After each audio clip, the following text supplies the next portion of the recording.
Là, nous avons quitté comme on dit tous les pilotes à tout, et puis le gouvernement est allé, puis on va les plier bagages, voir les filles. C'est bien, c'est ça. Après, par contre, nous avons fait des choses comme ça, et puis nous, c'est nous. Donc, ça est pour la région là. Il y a un sorti de là, il y a un son, il y a dit, attention, pourquoi il n'y a pas fait tout. Donc, ça a été tout. Donc, c'est bon, on toujours. Donc, c'est bon, c'est toujours. Par contre, quel pour nous a fait de encore, non, c'est ça. Par contre, quel nous là, on peut faire ça, c'est le coquille encore. Parce que ça va avoir des États-Unis, nous allons même payer la même génération là. Et quand on a pris les gens qui sont dormir au Vatican, on va faire des vies, ça va ici. Notre vie, notre malheur de ça, c'est les bons actes qui sont criminels de l'été, c'est un petit crime. C'est qu'on dit qu'il faut faire carrière là pour faire crime tout le monde. Mais depuis tout matin, nous, c'est qu'on a quitté pour le monde qui est tout le monde. Nous, c'est les départementales. En fait, le monde passe ça au sérieux, mais je dis, c'est bien vis-à-vis. Et vous êtes tellement imbécile, c'est même les gens qui vont courir, c'est le temps la pour nous qui est c'est même les gens qui vont carrer à 100 de la gagne de l'école de l'homme, c'est le pays qui a fait pour le banquier. Comme dit, vous pouvez tout le monde qui a fait pour le banquier, vous pouvez faire pourquoi faire là, pourquoi faire pas. Je nous dis que la politique reste là ici, ça ne veut rien passer. C'est la aucun mal en nous fait. Nous connaissons ce qu'il est. Nous connaissons ce qui est dans le monde qui est à nous connaissons ce qu'on dit de ça avec nous, journalistes, hommes d'affaires, hommes politiques, militants pour éviter avant de faire ça. Timothée, oui, oui. Vous pouvez rappeler nous quelques minutes dans l'histoire, l'histoire de l'éducation. Mais il y a pas tout le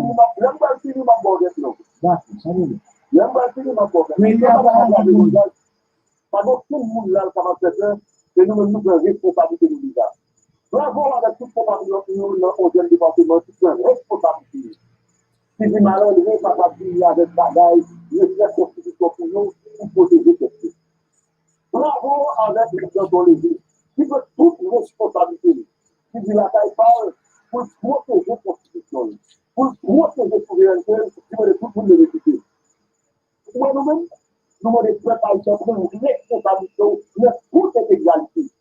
Ça veut dire que ça n'est pas la commandation illégale, nous sommes pour les faire l'illégalité avec nous.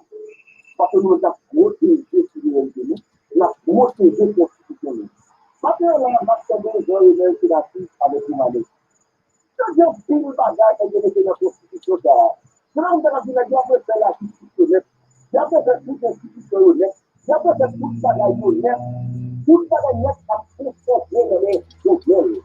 Et quand tu viens là, même si vous décidez de tout qui a fait ça, pareil. Si Jovenel pas d'autorisation pour libérer, ou pas capable de libérer. Aujourd'hui, là, moi, je me demande avec les financiers.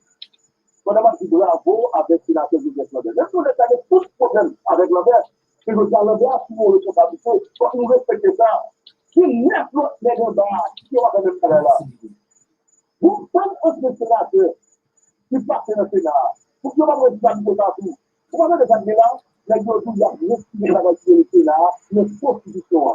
Alors que c'est là, on dit que c'est une institution qui respecte les méthodes à Haïti. Ça veut dire, maintenant, on peut avoir pour le là. Pour on met la justice à ma pour être. Pour on met le CSJ à ma pour être. Pour on met la cour de cassation à ma pour être. Titi TV. Let me see who I got here. I got Jinset Martin. I got Wozali. Wozali in the house. New persona in the house. Thank you. Wozali was the first one here. Who I got here? Who's that membership is? Aniki? Oh, I thought Aniki is gone. Aniki is still alive. Aniki, take your sister for the membership. Take your sister for the membership. Thank you. Wozali is a new person in the house, guy. Wozali. Is that a Kim sister? Wozali, let me see. Is that a Kim sister? No. TTTV, beautiful. Thank you, sister. Thank you, sister. And TTTV, yep. Aniki, my life. No. Let me change this. Let me look for some music. Uno momento, guys. Uno momento. Uno momento.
Thank you, beautiful listener. Thank you, nice to see you, you. You've been missing in action, you, for what, for a couple months, right? You've been missing in action. Thank you, guys. Thank you, guys. TTT is in the house, guy. Good singer. And tonight we're going to have a cam, a TTTV, and a cute. Let's say that guy. Wozali. Thank you so much, Aniki. Thank you for the membership. Thank you. See, that's why I say I miss you. I don't see you for long to about a month, right? Where's Wozali? Where's Wozali go?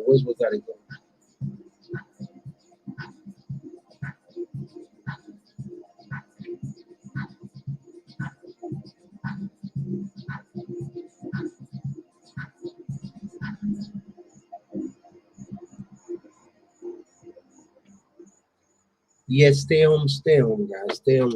Yep.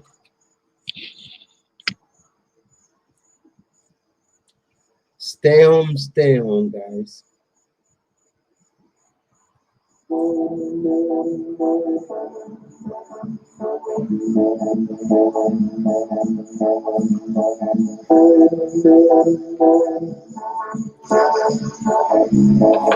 TTTV.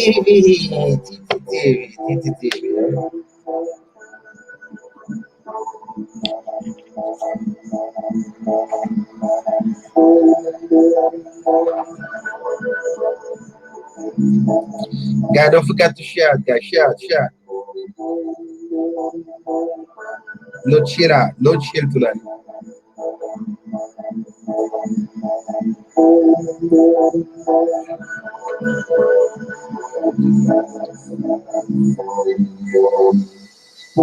YouTube is the #1 site for millions of creators online, but as more people flood to the platform, it's getting harder for your content to stand out from the crowd. That's where Sprizzy Let's can go, help. guys. Let's go.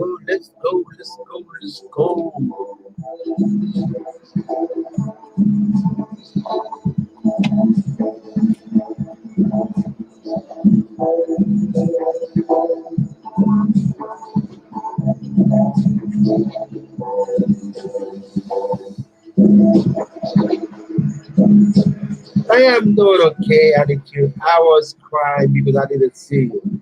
That's on the thing. But I'm doing good. What about you? Where have you been? On vacation, Anikyu?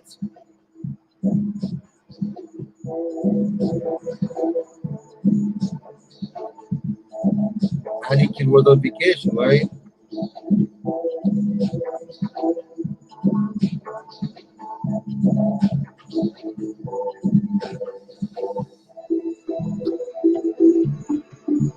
Share, guys, share.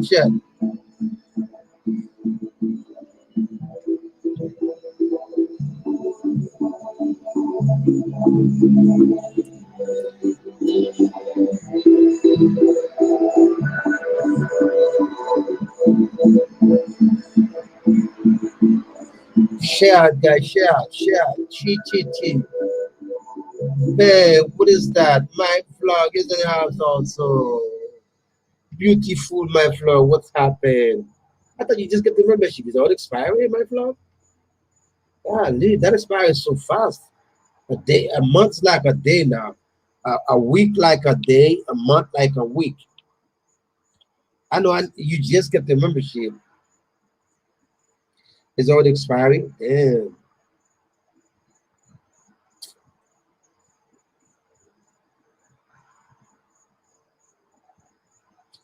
Oh, okay, Annie cute. I wish you well, my friend. Wish you well. And you gotta take care of yourself. You gotta do what you gotta do. And we can't let YouTube take all our time. We gotta take care of ourselves also, guys. We got to. Wish you well, Annie cute. Wish you well. If you don't feel good, stay away from social media. Stay away from YouTube. You're getting better. You gotta stay away from it. Thank you so much, my blog, for the membership. Thank you for the member. Thank you, my blog.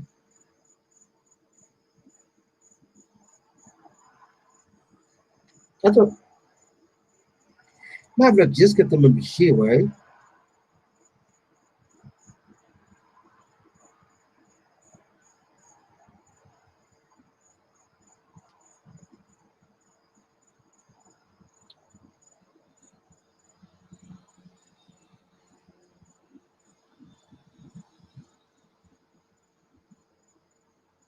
Yeah.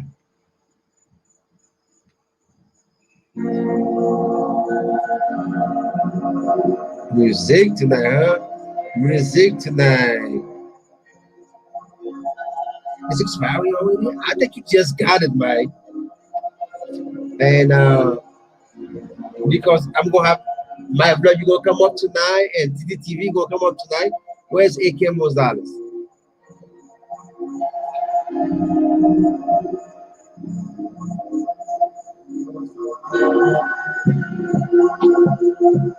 Thank you for sharing me out. Thank you, sister, for sharing me out. Thank you.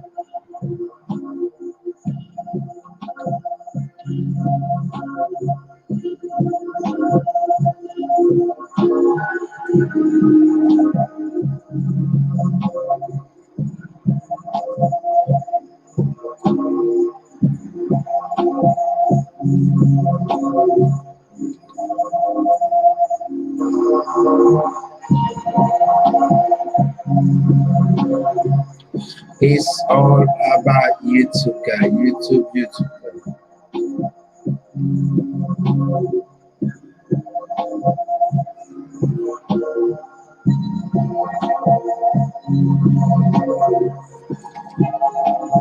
Yeah, that's very fast. They came still in bed drinking, right?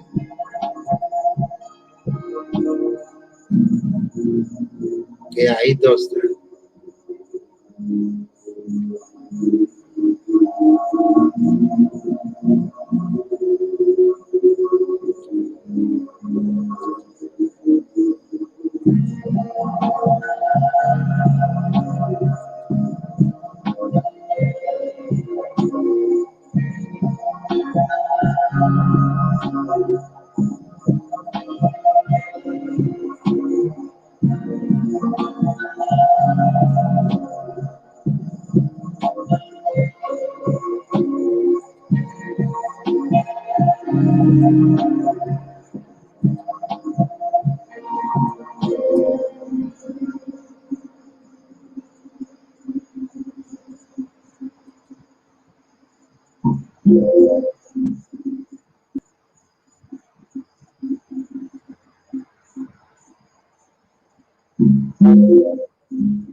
I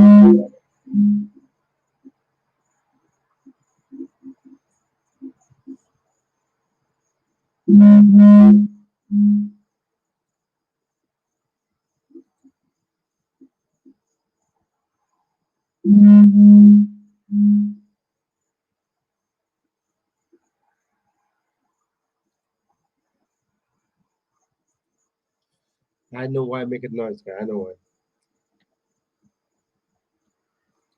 Thank you, guys, for sharing me out, guys. Where's everybody go?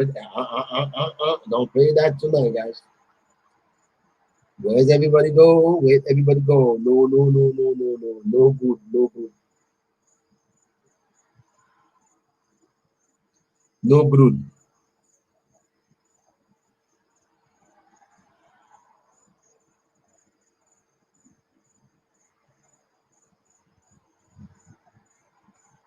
Guys, this guy is in trouble, guys. He's in trouble, guys. The former president of United States, Mr. Donald Trump, he is in trouble, guys. Deep trouble.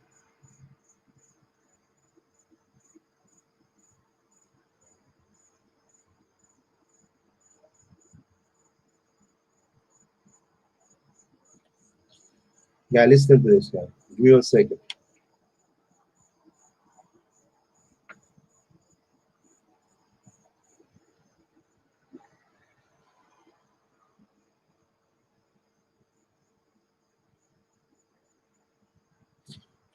I'm gonna make you guys listen to this guy. Give me 1 second, guys.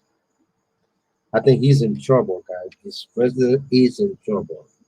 I don't know why, but he is in trouble. Listen to this guy. Uno momento, guys. Please listen to it, guys.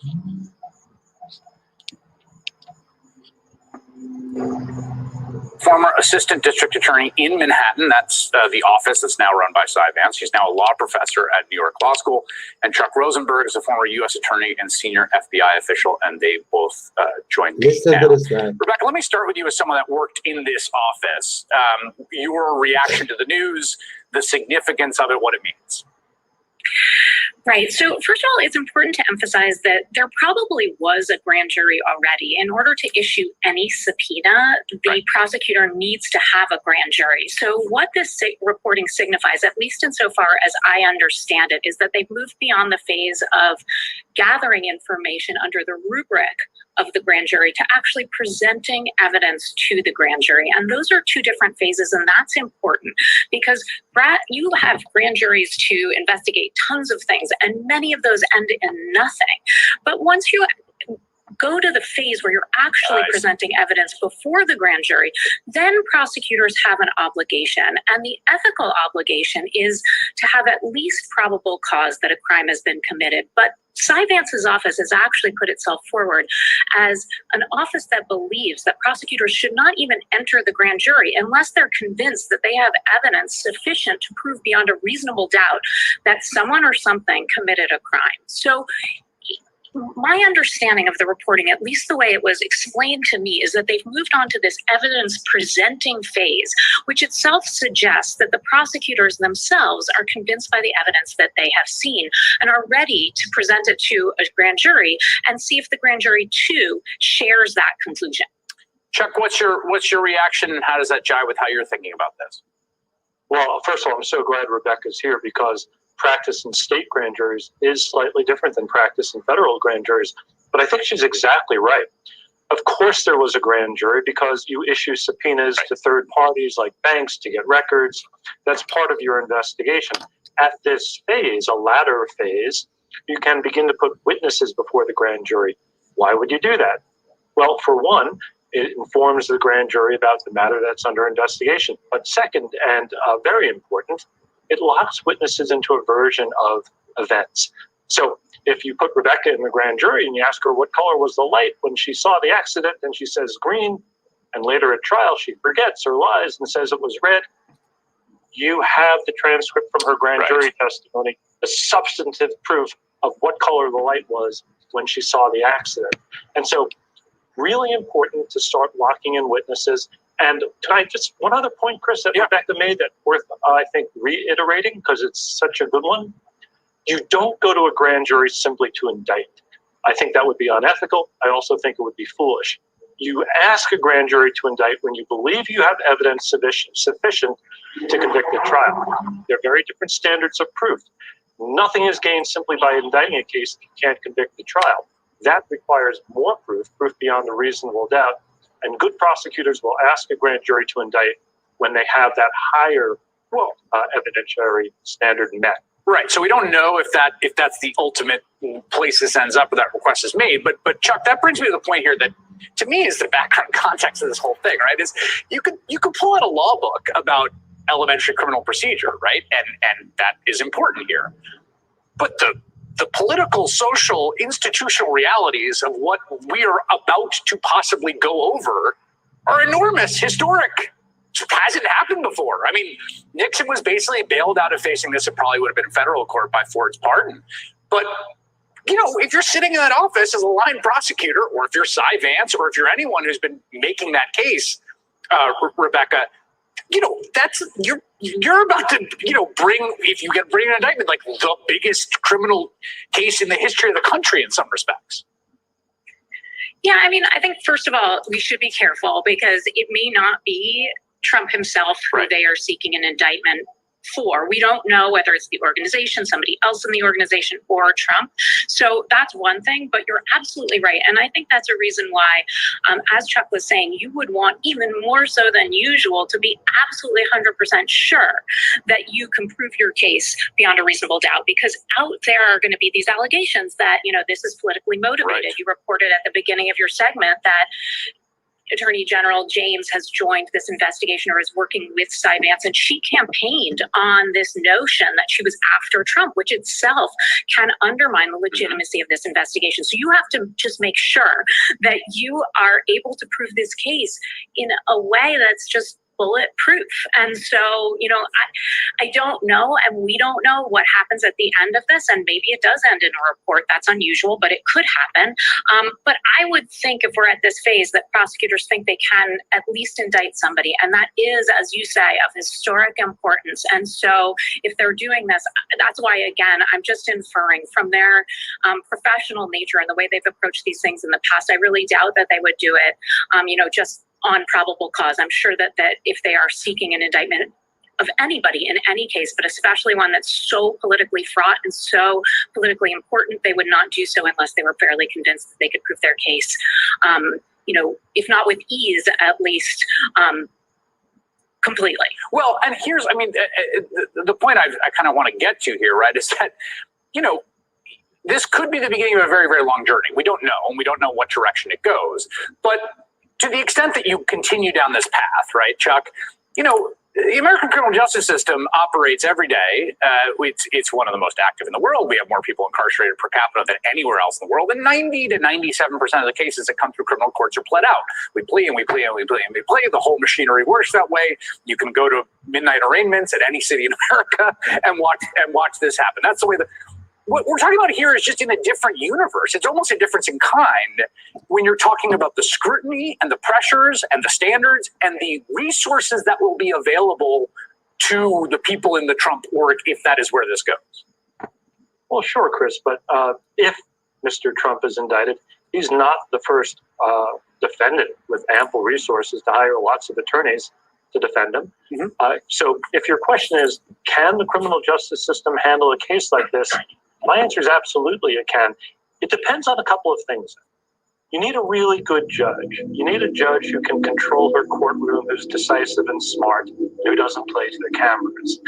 You need good advocates on both sides, and to Rebecca's point, you need good evidence from the government, right? Because it has to prove its case by proof beyond a reasonable doubt. But if the question is, can the criminal justice system handle a high-profile defendant? Absolutely. That happens all the time. And, you know, the fact that we haven't had a president tried before is probably due to the fact that we haven't elected a criminal to the presidency before. So I don't see this as an impossible task, not by a long shot. I see it as a difficult task. And a lot will turn on those factors that I mentioned earlier. A good judge, good advocates on both sides, and a fair jury.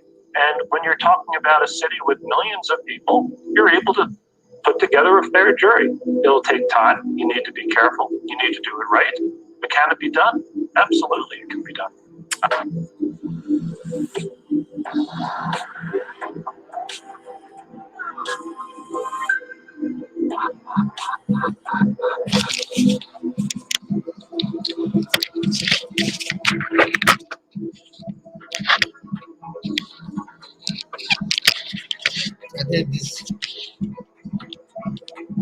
I think the president, he in trouble.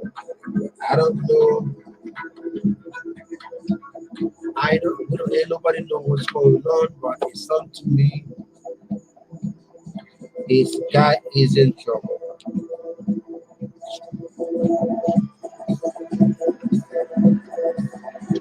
The guy is in trouble, guys.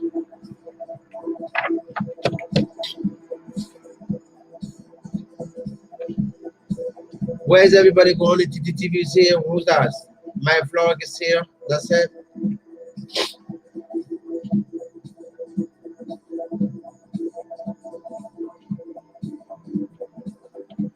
Why? Because I started too late.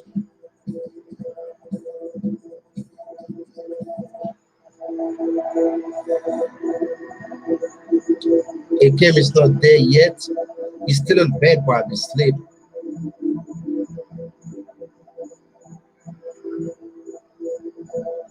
What did I see? Madam Noratel is here.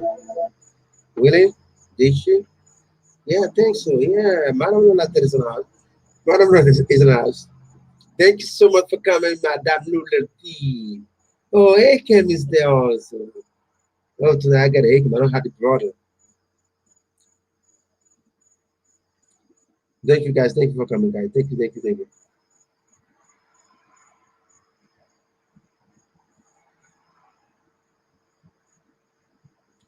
The guy really in trouble, guys. He's really in trouble.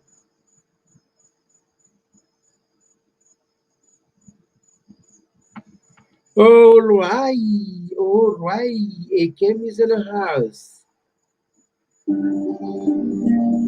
Akem Muzales is in the house. Ad? I don't have no ad.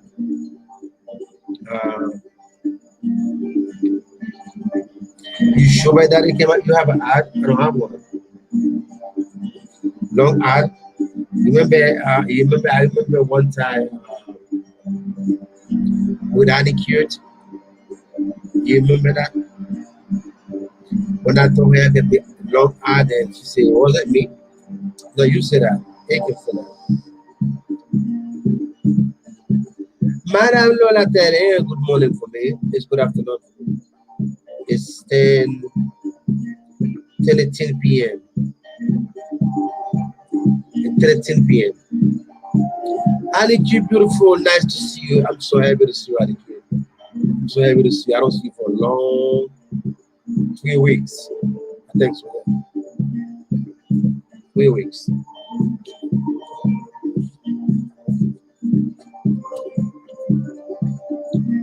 Three weeks.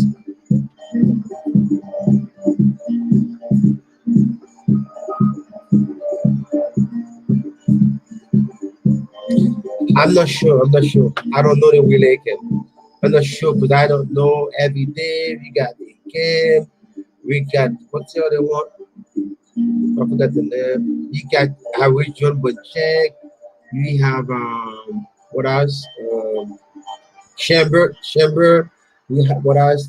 I don't know the real Akem. I think this is the real Akem now. Why is different picture now? What happened?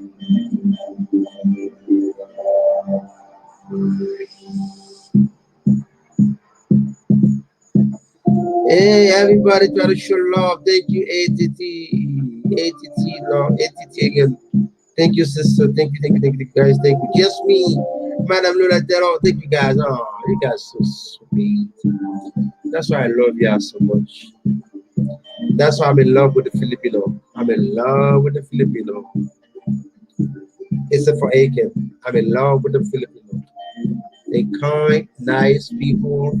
They're all lovely, very supportive, except for Aiken. I'm just joking, Aiken. I love Filipino. Yes, you guys so nice, so kind.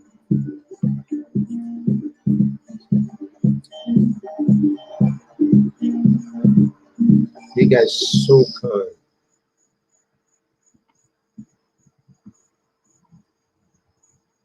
What kind of music is that? I don't know. I just play something. I just play something not to get a copyright. That's all.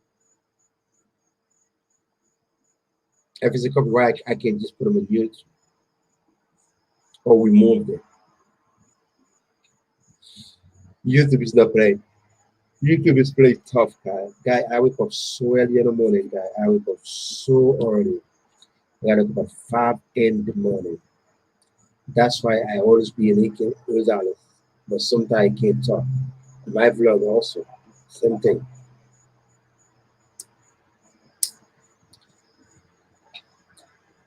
It came, I think it came, you're doing good, and by download, by doing all this thing, I think one day it can go have a video probably with almost 2 million or 5 million views. You're gonna become a big time it came on YouTube one day. Keep on loading. I think you're doing pretty good. Man. I think everybody in here doing pretty good. My vlog doing pretty good. Everybody. Yeah. Annie cute, beautiful sister, beautiful sister. Nice to see you. I hope wish you well, Annie cute. And happy Mother's Day to all the beautiful ladies in here. Happy Mother's Day. I know a lot of places they probably not celebrate. I don't know if they did, but if you guys don't, happy Mother's Day to every single ladies in here. Much love, respect. What can we do without a mom? I love my mom and I love all the ladies also because I never knew my dad. But since I've been coming on this earth, I never knew my father, but I knew my mom. My father, they say my father passed away when I was unknown, anything like that. But I know my mom until now. She's 80, I think she's 80, 83, believe. Yeah, she's 83 now. And she's still here. She's here with me. And she was on Haiti last week. I brought her here. And I never know my mom. That's why I always show all the ladies that I love them. I show them a lot of respect. You gotta love your mom. Daddy, whoever know daddy, daddy's probably the good. But I never know dad in my life. I never know my dad in my life. Then go my mom, my sister. My mom and my sister, that's it. But happy Mother's Day to every single beautiful ladies out there. Much love for y'all. And God bless all of them.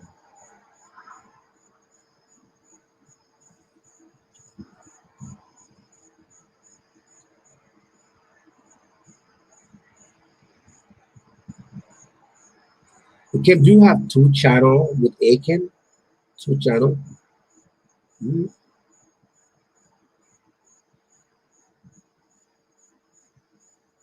No, I have a mom. I never have a dad. I never have a dad because they told me my dad passed away when I was maybe 1 or 2. I don't know. I never knew my dad, but I knew my mom for my whole life. I grew up with my mom, my sister, and my grandpa and my grandmother.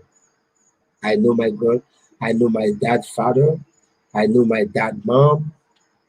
I know my mom, but I never know my mom. I never know my grandpa from my mom's side, and I never knew my dad at all. I never grew up with my dad. I never knew my dad. That's why sometimes I say I hate. When I say I hate a man, that's what it is. I'm just joking. It's respect for everybody. Respect for everybody. But I love a mom.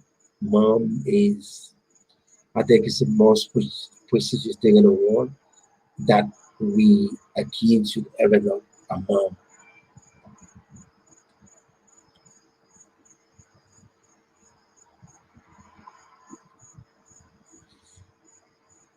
Sorry, my blood. What is that? Thank you, guys. You everybody come up with at least 2 channels. Thank you, guys. Appreciate that, guys. Thank you. I look like that. Beautiful, mom. Beautiful, beautiful. Thank you so much, guys. Pork adobo. Adobo. Pork adobo. What is that? Don't cry, bro. No, I'm not crying. And I'm not crying. Thank you so much, guys. We got 9 million people in the house, guys. Thank you so much, everybody. I'm not crying, but I just sometimes, and I used to ask my mom, and she tell me I said what happened with my dad, and I think it is what it is. But I never know my dad. I never know my dad in my life. I never have a dad. And when I grew up, also my mom, I only have one brother. He did pass away also. So all I know is sister. That's why I have much love for the ladies. Much love. I think mom is the best thing after God we could ever have. Don't cry, brother. No, I'm not crying. I'm not crying. It gave me so silly. It gave me so silly. I'm sure.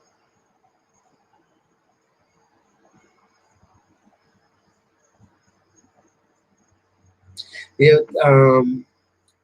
yeah, and that's one time I just say to my mom, I say, if my dad was there, I could buy clothes for him and everything like that. And the same way I do for my mom. And then if my dad was there, I could bring my dad here also. And that's why I asked her. But when I say that sometimes, like it's touching, it's like a painful, but you know, it is what it is. And I never know him.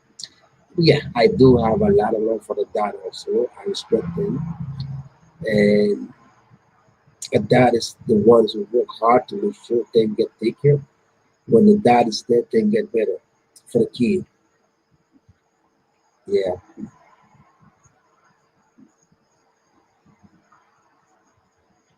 Thank you so much, guy. We got 9 million people in the house, guy. Thank you so much. We could do better than that. We could do way better than that, guy. We can do way better, guy. It's that shared, guy. Please. It's that shared.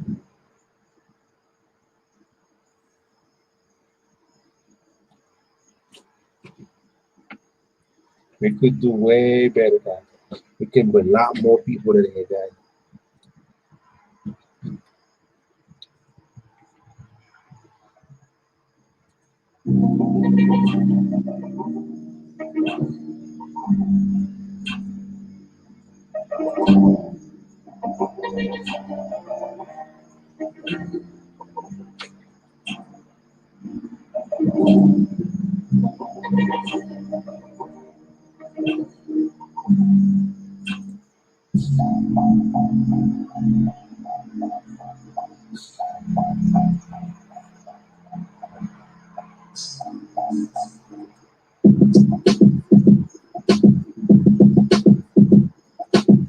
Just a chance, guy.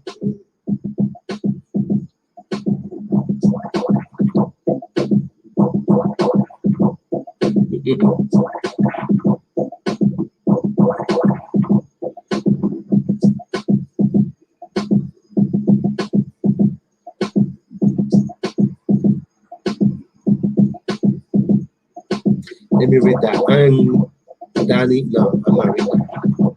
Sorry, my vlog. No, read.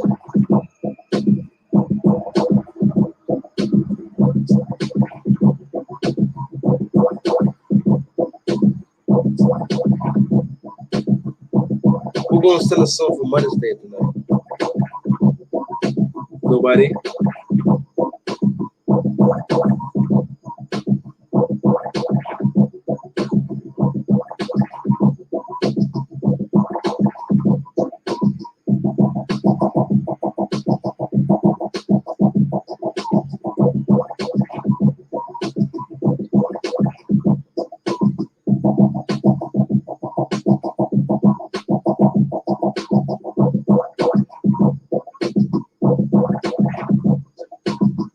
Yes, see, you guys talking about me. That's I feel bad now. He came supposed to be my backup, my friend, but yet.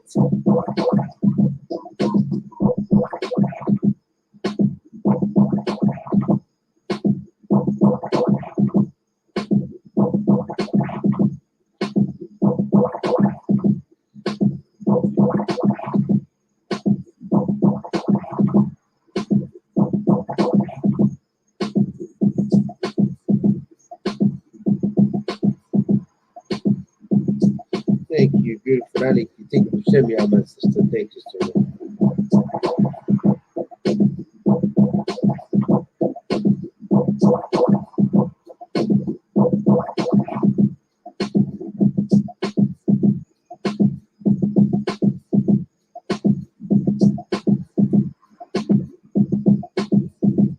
Now I can read that. Yeah, it's three beautiful heart. You say a lot of love. Thank you.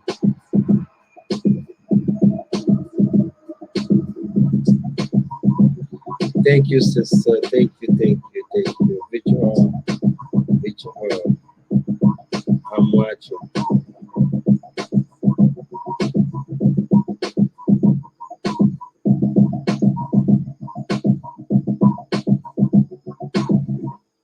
What? Copyright? No, it's not copyright here. That's no copyright. Let me see. Let me get the piano.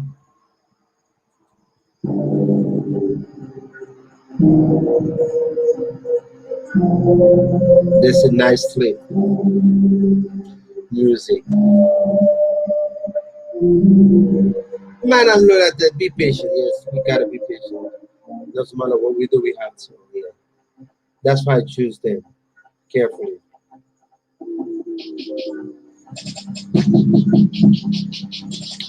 That's why I choose them, guys.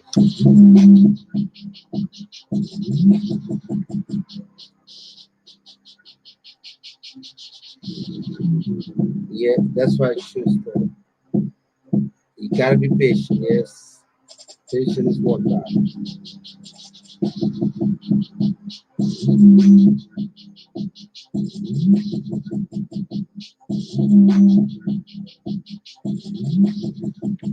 Yes, guys, yes. Where's the song say Happy Mother's Day? Happy Mother's Day, let me see. My blood, do you have kids? And the kid does, yeah. No, I don't have my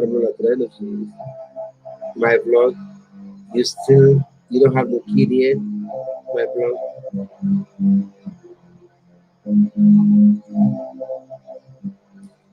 Beautiful NG Mentor Ezra. Thank you for the thumbs up. Thank you so for the thumbs up.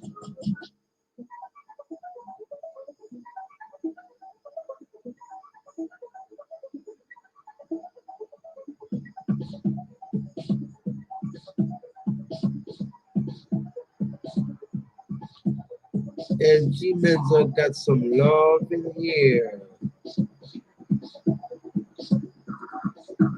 NG Mentor, good morning. TTTV, beautiful. My vlog, NG Mentor, beautiful. One love there and one heart. With your aid, TTTV, thank you, TTTV.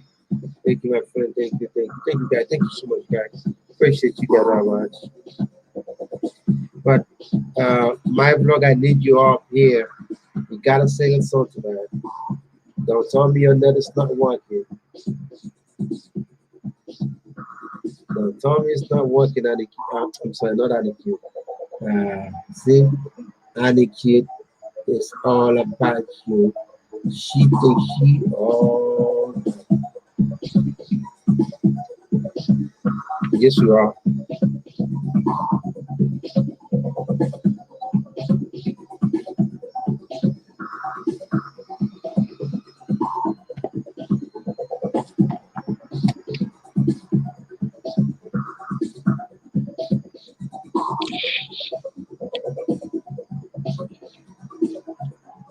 It don't work that way, guys. Honey, cute, beautiful.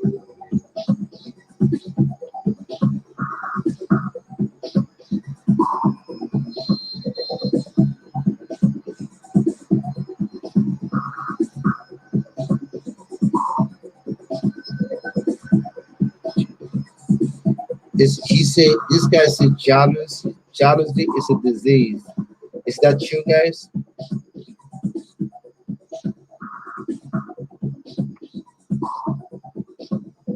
Is that true?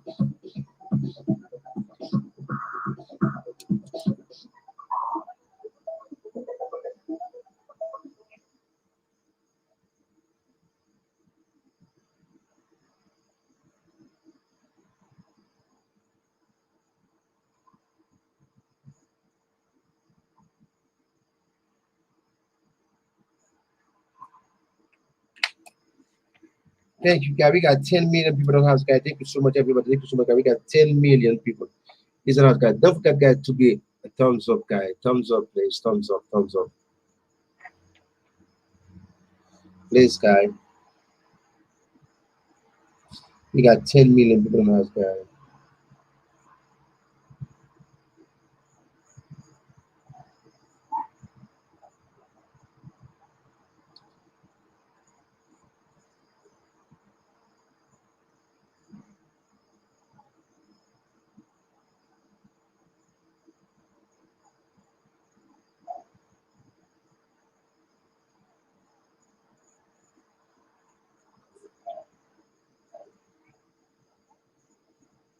What's that say? Deepa Pala Ako. I'm not read that. I can't read that.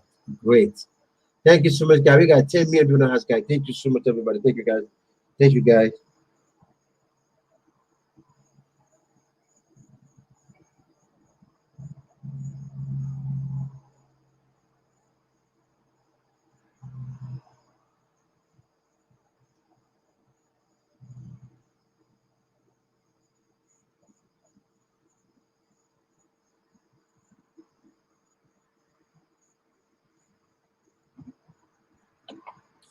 We got 10 million people in the house, guys. Beautiful, guys. That's nice, guys. Thank you, guys. Thank you so much, everybody.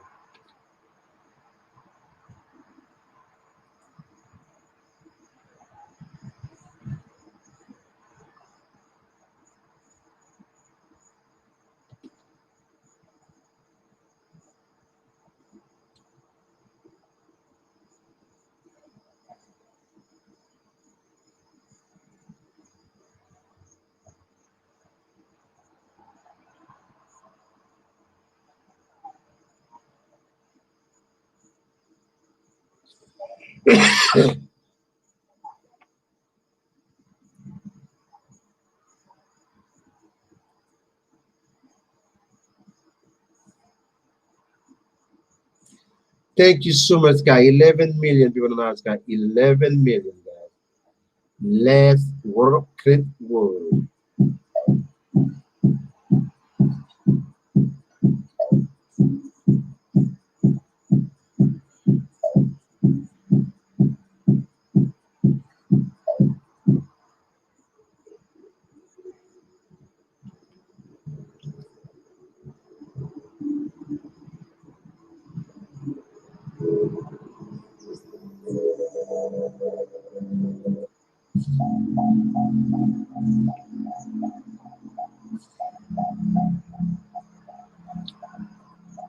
$11 million, guys. Whoa, whoa, whoa. Let's go, guys. Let's go. Let's go.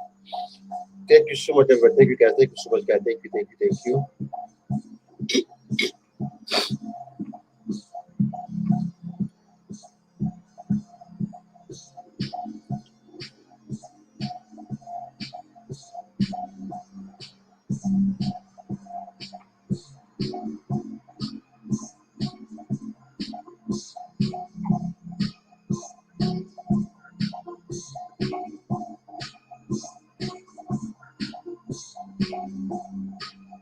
1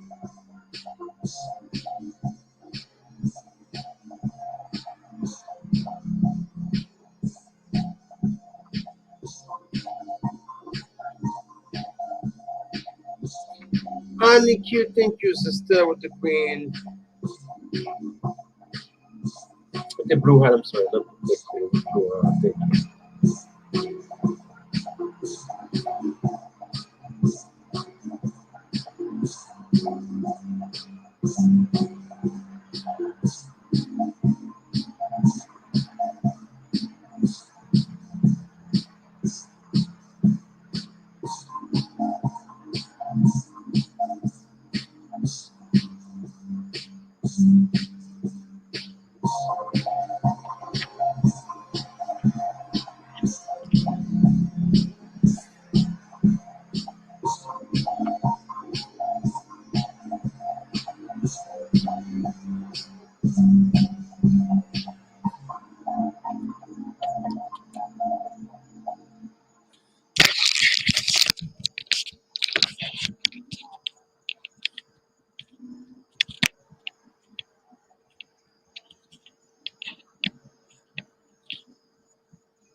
And good evening once again, day 126 of the Biden administration. And there is breaking news tonight about the twice impeached former president.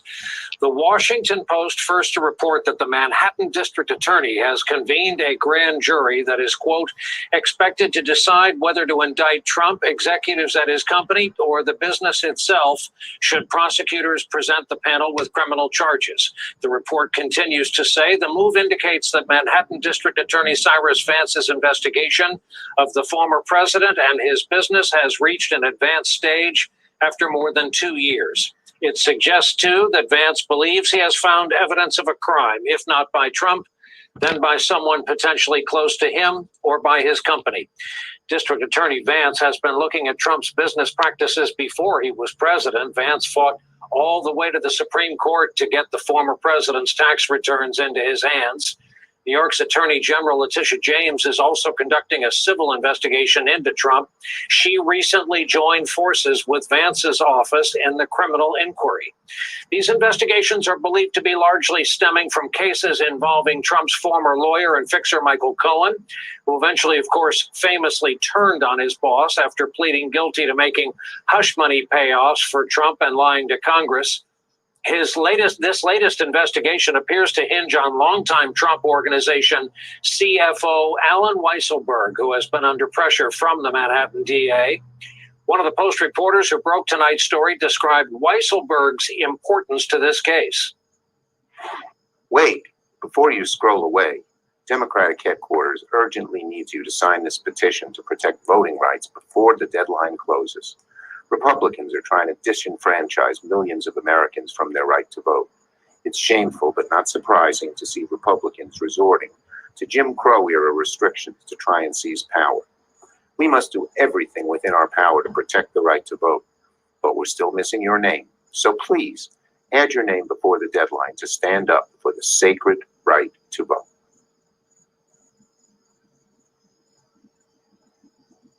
He's almost the human equivalent of Trump's taxes. He's the guy through which almost all of Trump's financial transactions, big and small, have passed through for 30 years. So he would be a valuable asset if you thought there was financial crime.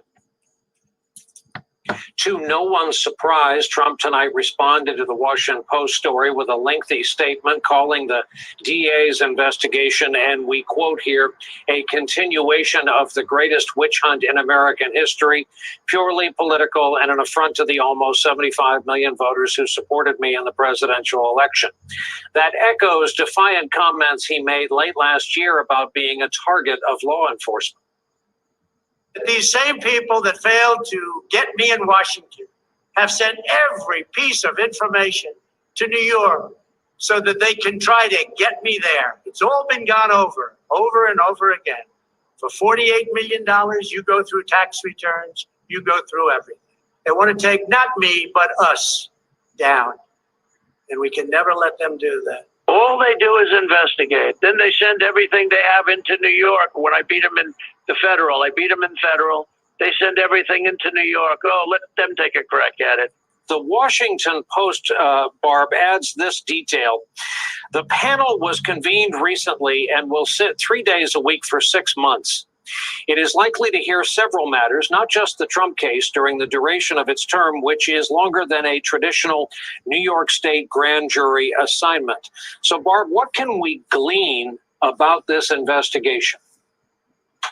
Well, I think it is a significant step in the investigation of the Trump Organization. We've known for a while now that Cy Vance, the Manhattan District Attorney, has had his hands on documents and has been reviewing those documents. If there was no there, he would stop. The fact that he has now convened a grand jury to present these documents to those members of the grand jury, to call witnesses before the grand jury, especially at this rigorous pace, suggests to me that he believes he has found some predication to present a case to the grand jury. So I think it means the case is making progress and that there is a strong likelihood that it will result in charges. What would a good lawyer, Barb, be advising Donald Trump right about now? Well, I think a good lawyer would probably be largely unsuccessful in telling him to not talk. Talking about things is usually the death knell because it locks you into stories. But as we've seen before, and as you previewed there, President Trump has one playbook. It is always to go on the offensive and to talk about things that undermines the credibility of the people who are investigating him. You know, here he said that it's been looked at over and over. Well, these tax records have never been looked at, and that's because he fought like hell to stop them from being turned over. Now that Cy Vance has them, he is going to present them to a grand jury, and we'll see where that takes us. Ashley Parker, you know the Trump playbook better than most. It certainly wasn't your typical presidency. It certainly isn't your typical post-presidency. But tell me, how might this legal challenge differ from those in the past that he has successfully fouled off? Well, it differs sort of existentially in that he's not the president. He is, as President Biden said, the former guy. And so it can get very close. There's a lot of questions we don't know yet about this legal challenge, but it can get very close to him, his family members, his business, the people in the organization. But it is just not going to affect the nation the way it would have when he was president. Keep in mind, this was a president for whom politics was personal, the personal was political. And so he would be dealing with something like this, which would have often a higher bar when he was president, but it would lead to chaos in the West Wing, chaos in the decision-making, and not just the decision-making about how to handle this legal challenge, but the decision-making on everything from coronavirus to foreign policy. And it could lead him to make rash decisions, tweet. And now, you know, he's weighing in, but it just does not have the weight of the office of the president because he's not the president anymore. And AB, wouldn't savvy Republicans see genuine legal trouble for ex-President Donald Trump as an off-ramp to freedom for them? Right, Brian. I do think there are a bunch of them, particularly who are running for president in 2024, or hope to, who definitely have been hoping for a long time that President Trump will be indicted and no longer be a problem. I'm sure that Senate Minority Leader Mitch McConnell shares that view.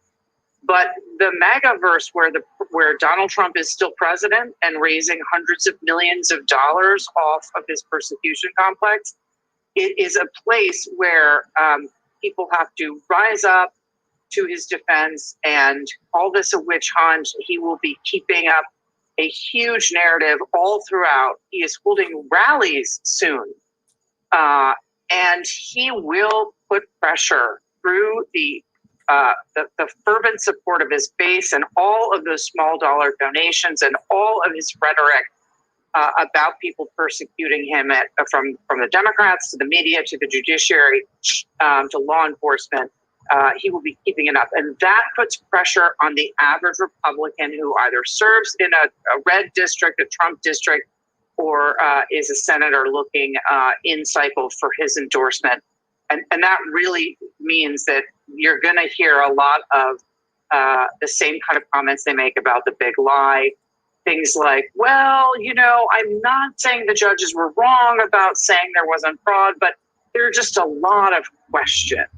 And so as long as he's keeping up the witch hunt and there are no indictments, which could go on for a long time, and even if there are indictments, I think Republicans are going to fall in line and just tell us there are too many questions. This is the Epson EcoTank color printer. No more buying cartridges. Big ink tanks. Lots of ink. Print about this many pages. The Epson EcoTank. Just fill and chill.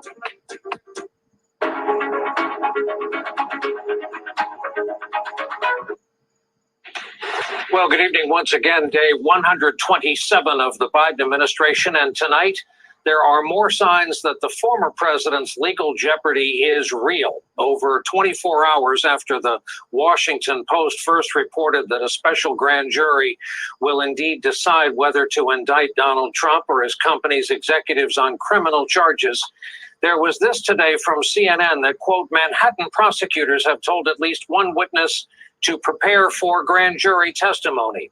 That would indicate a new and crucial phase in the investigation, and that came along quickly. Come on, my vlog. Prosecutors focus on the Trump's business practices and his tax returns. They're also believed to be scrutinizing the finances of Trump. What's up, man? Hey, nice to see you, man. For 4 decades. That's good, man. Former daughter What's up, man? Everything good? With investigators says the business relationship. You got Ding Ding in the house, guys.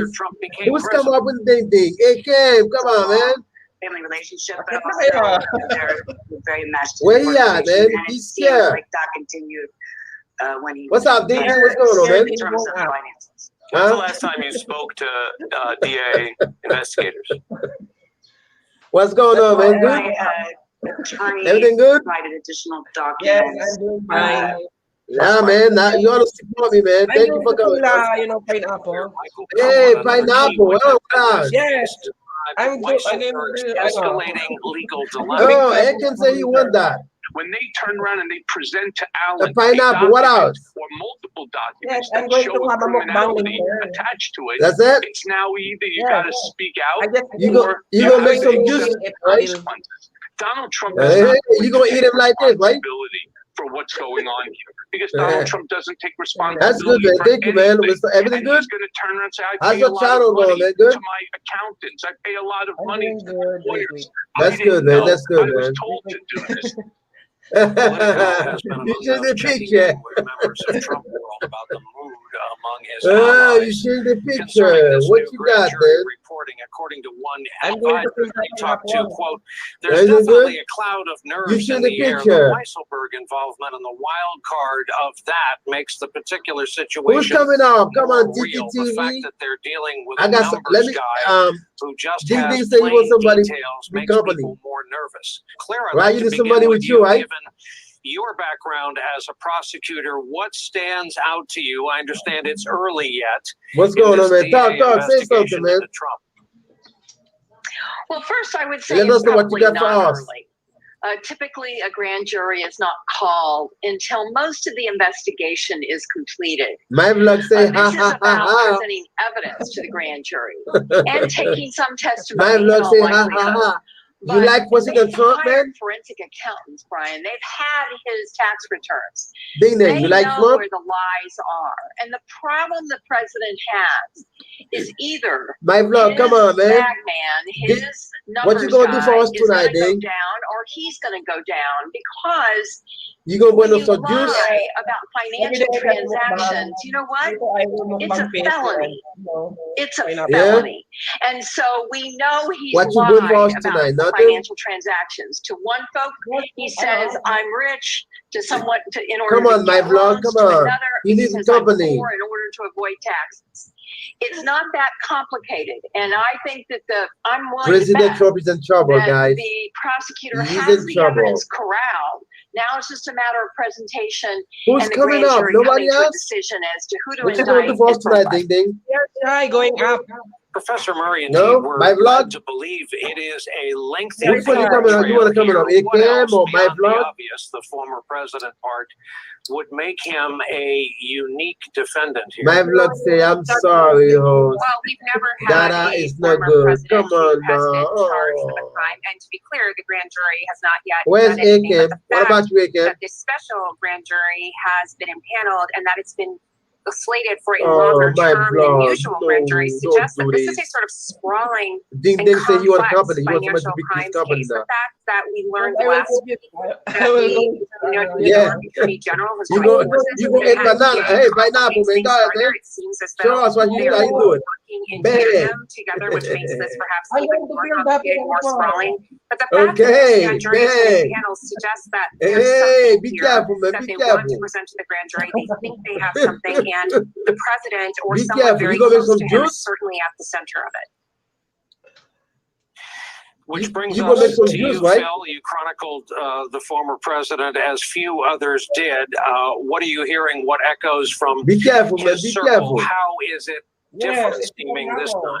Hey, You know, bang. Brian, there's a great deal of Whoa, concern look at this. that the former president has and those around him, and they've had it for some It's time. not ready. Only in It's the last ready? few days that we've learned just how serious Oh, these investigations have reached with Okay. the calling of this grand jury. But it's something that's been preying on the former president My since vlog he say left thing. May, day, Washington day. What is back in that? January and headed down to Mar-a-Lago. He knew these What is that, day, investigations day? were ongoing. He knew that his tax returns were going to be scrutinized by prosecutors, by investigators, and he knew that he could be in a heap of trouble. And Who's he's no coming, man? longer the Nobody coming president, up? so he doesn't have Nobody the can power help. to hold They on are to. He shy. can't dangle pardons. He They can't shy, force the huh? attorney general to do Yeah. something to intervene. He You doesn't gonna even make have some a juice, Twitter right? handle to lead a public relations Yeah, offensive that's right. against the investigators. So he's in some You gonna trouble edit here. like He has this? not yet been charged with any crime, but the developments seem to indicate that that's only a matter of time before that happens. And there's some concern in the president's orbit about how close it could get to him personally. And keep in mind as well, Brian, that his two oldest sons, All Junior right. and Eric Trump, It's the plate. are executives at the Trump organization. They It's have the plate. responsibility for the finances of Okay. that company, and so they very well could also be entangled in this situation. Okay. It's the Color plate. cartridges and your printer ready for another We got Mary Bat Easterhouse guy. Mary Bat Easterhouse guy. Also, I need good. Just feel and chill. Okay. That brings us into the world of politics. If that Yeah, Mary trouble that Bat, I Phil need mentioned good. arrives and Donald Trump has the book thrown at him, do you still expect Republicans to predicate their entire political party on this one guy? Yes, they could. Oh, yeah. You know, I mean, frankly, when he started lying about the election months before the election occurred, when he started conditioning his followers to believe and Mary getting Bat, the I need cable you. news Thank you, networks sister. Thank that you, thank you, parrot thank you, his guys. Thank you, guys. You propaganda guys so lovely. to broadcast Filipino people. that Yeah, he lost, hey, it was a pineapple. fraud. Hey. And if you Come look on, at man. what Where's AKM? McConnell Where's and AKM? McCarthy have done since January 6th, I mean, they both AKM, come on, came AKM. out January 6th and talked about AKM, his come to us responsibility properly. and Where's what he had TTTV? done in this unbelievable I shock to our see you system here. Come that on, come these on. people attacked police officers in our Capitol, attacked our government, attacked our democracy. And all of these Republicans are still hanging on. I think what he'll say is this is a witch hunt. Most of his followers will believe it. And the smart Republicans will try to hide from the media. But the ones that aren't so Ding, smart ding, will that's be for all you. in. I need to, Mary Bat say pineapple. Yes, pineapple. Born and raised in the Bronx, you may know that. I tend to bring it up a lot. And I grew up knowing all about big New York City public figures. And I read the papers and the tabloids every day. And I remember when they finally got the mob boss, John Gotti. He was convicted for a whole bunch of crimes. The thing is, John Gotti was basically a public criminal for over 20 years. Where they got him, everyone knew what he was up to. He was called the Teflon Don because charges didn't seem to stick to him, a nickname that has since been applied to another infamous Don. And in the end, Gotti was finally convicted because prosecutors got his lieutenant, Sammy the Bull Gravano, to flip and testify about the many murders they committed together. Good evening. This time the wise guy smirk disappeared. John Gotti, the modern godfather, the so-called Teflon Don. He always escaped the big convictions in the past, but not today. Guilty of murder and racketeering, 12 counts, and now facing a long time in jail. The best evidence that Gotti was a mob boss came from his own mouth over FBI bugs. This is what you're supposed to lay back. Be it an hour from now, be it tonight, 100 years from now, I'm in jail. Now, there's a reason it took forever to nail Gotti. He was careful, and they set up all kinds of ways to shield him, right, from criminal liability. They get some pineapple guys, a lot of them now. To convict in that kind of case, complex, high-profile case. What you going to do to it? Remember when you read reports, the Manhattan jury hear evidence of potential charges against Donald Trump, or that the New York Attorney General's office, which is cooperating with the Manhattan DA, is criminally investigating Trump's right-hand man and CFO, Alan Weisselberg. That those two offices are seeking to turn Mr. Weisselberg into a cooperating witness against Mr. Trump and the Trump Organization. Now, Alan Weisselberg certainly knows Trump's business as well as anyone in the world. He was first hired as an accountant by Trump's father, Fred, more than 40 years ago, and he's been the chief financial officer of the Trump Org for over 20 years. And now prosecutors might have another key piece of leverage to get him to. Oh my God! What you going to do? You going to eat them? Yes, later in my live stream.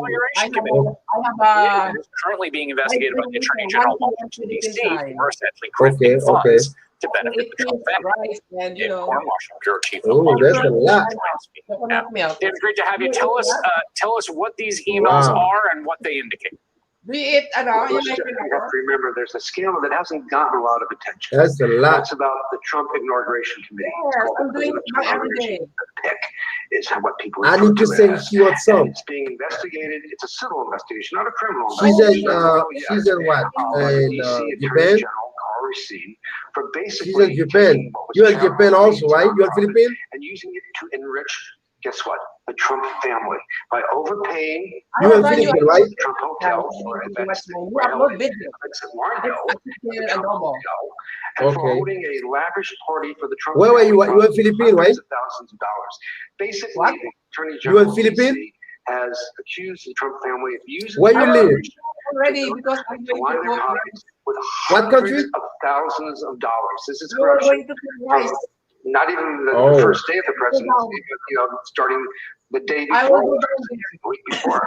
So in that investigation, all right. Thank you, my friend. Thank you for coming with the pineapple in here. Yes. That's good, man. You gonna eat them, right? You gonna eat all of them tonight? When there were questions about the Trump finances, the Trump finances, what did they do? In 2 hours, I was going to have a live stream. In 2 hours. All right, that's good. The internal audit. Enjoy it, man. My live stream. Okay, enjoy it, man. The Trump organization. Bye. Thank you for having me. me. Thank you. Thank you. Bye, everybody. No, only you. It's going down. Look at what's going on here. I will show you. Later, I will show you how to eat. I will eat a little bit. Okay, hey. Yeah. So, good, man. Always the case that this inauguration yeah, 2 or 3 she times said she was Bye-bye. for what was manifestly a smaller affair. And it's always been a bit of a head-scratching thing, like, where'd all the money go? We saw it. $107 million, $107 million they raised. You're right, it's twice the $53 million that Obama raised. Who is next? It's unclear still where the money went. And they had a lot of trouble afterwards putting together their final financials and the reports, and there was a lot of back and forth. Stephanie Winston Wolkoff writes about this in her book, Melania and Me, because she worked for Nobody want to come up? That's and a so we sign. have Alan Weisselberg, who's in charge of the company that's getting some of the questionable payments, now overseeing the audit. And to pop this off, a couple of weeks ago, Carl Racine tried to extend the discovery in the DC case in order to take his deposition. So they're finally onto him down in DC, and they want to bring him in for questioning. Wait, so they want to bring in Weisselberg to depose in this case?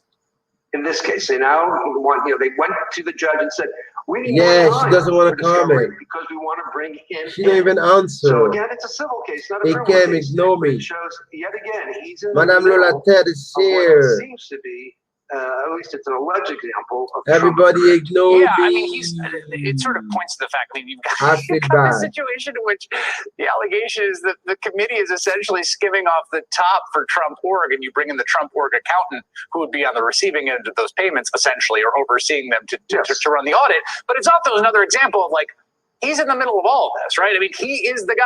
He's the guy. They've been saying it forever. We know that Cy Vance and Letitia James's offices have their eyes on him. We know they've talked to we've investigated his kids, according to reporting. Do you see him as the central figure based on all your reporting here? Other than They say he's gone. They say pineapple. Right? Because, He's a what is pineapple Trump being man. investigated for? Various types of tax fraud through Trump Organization, various types of business fraud. Thank you, It's a Dave. closely Thank you, held guys. company. Thank you, It's Dave. run with just a few people. There's no middle management, very, very little in the Trump Organization. So it's Donald Trump Sr., it's his three kids, Junior, Eric, and Ivanka, and it's Alan Weisselberg and a few others. So he knows where everything is. He was involved in the Trump Foundation. Remember, that was shut down too for rampant, gross illegality. Right. I mean, there's nothing that goes on in the Trump business world that he's not involved with. So he is the Rosetta Stone. Yeah, I should say three of his four children, Tiffany Trump, I see you, got your back. David Corn, great reporting. Thank you. Thank you, Chris.